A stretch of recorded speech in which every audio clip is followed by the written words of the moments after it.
बच्चों की जोड़ की अवधारणा जान सकेंगे। प्रकरण है जोड़ जोड़कर खेलों, खेल में बच्चे कैसे खेलेंगे और कार्य करेंगे।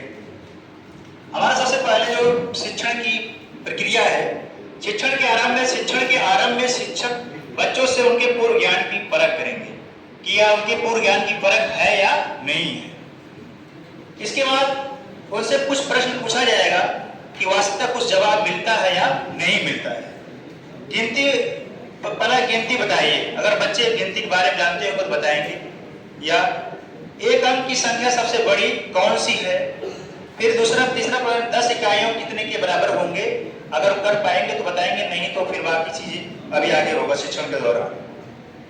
शिक्षण के दौरान शिक्षक जोड़ की अवधारणा को स्पष्ट करते हुए बच्चे को जोड़ना सिखाएंगे।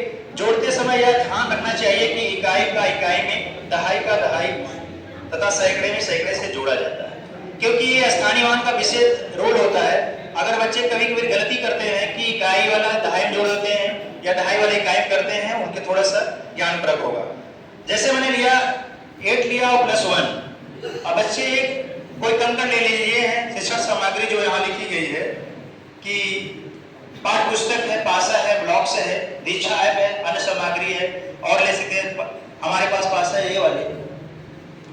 इसमें जो अंक लिखा, चिन्ह लिखा है, जमा लिखा है और घटाव लिखा है, और इस पे अंक है, इस पे है। अगर बच्चे के खेल में द्वारा किया जाए, जैसे मान लीजिए आपने ये दोनों लिया, अंक लगाया और बीच में कहीं इस पे जो जमा वाला है गिराइए इसको।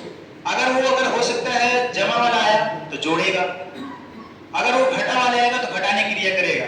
अब उसके माइंड में ये चीज आएगी कि समझ कि वास्तविकता उसका सिंबल को पहचान रहा है या नहीं पहचान रहा है। तो अगर करेगा तो फिर उसके माध्यम से वो कहे हाँ 8 और ये 1 आया तो जोड़ा ना है।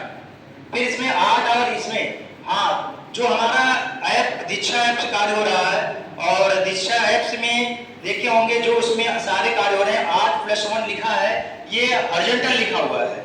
ये क्योंकि बच्चे हमारे करना वर्टिकल जानते हैं, लेकिन अगर इस तरह आता है तो भ्रमित हो जाते हैं, क्योंकि 2 अंक आएगा, 3 अंक आएगा, 4 अंक आएगा तो उसमें भ्रमित हो इकाई वाला दहाई जोड़ने लगते हैं, क्योंकि इसका मतलब वो इस तरह का अभ्यास नहीं कराया गया है। तो ये सब जब इस तरह होगा जिससे प्रेस्टिक उससे भी हो जाएगा और ये वाला कांसेप्ट भी हो जाएगा।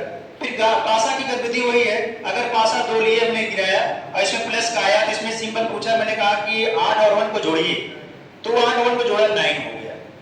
इसके बाद प्रक्रिया कराने के बाद शिक्षण के अंत में शिक्षक बच्चे के कुल बोधात्मक प्रश्न पूछेंगे, वास्तविकता फीडबैक क्या देगा बच्चा हमारा। जैसे मैंने पूछा उसे 5 टॉफियां और 2 टॉफियां मिलाकर कितनी हुई, तो बच्चा काउंट करेगा, या उसे पैसे से करके गिरा दीजिए, हमारे टेल में जो दिया गया है। गणित किट में बहुत सारी चीजें हैं। फिर हमने पूछा 3 तोते और 4 तोतों को मिलाकर कितने होंगे, क्योंकि वो परिवेश से चीजें हैं, क्योंकि परिवेश चीजें बच्चों को ज्यादा अडेप्ट होती है। अगर परिवेश से वो देखा है तो वो बहुत जल्दी करता है, वो और आनंद पूर्वक करता है। तो हमें क्या है, बच्चों को परिवेश से जोड़ते हुए हर काम को कराएंगे तो हमारा सारा जो है बोधात्मक समझ विकसित हो जाती है बच्चों में, जिससे वो हमेशा के लिए अस्थायी हो जाता है। बस ये सारी चीज।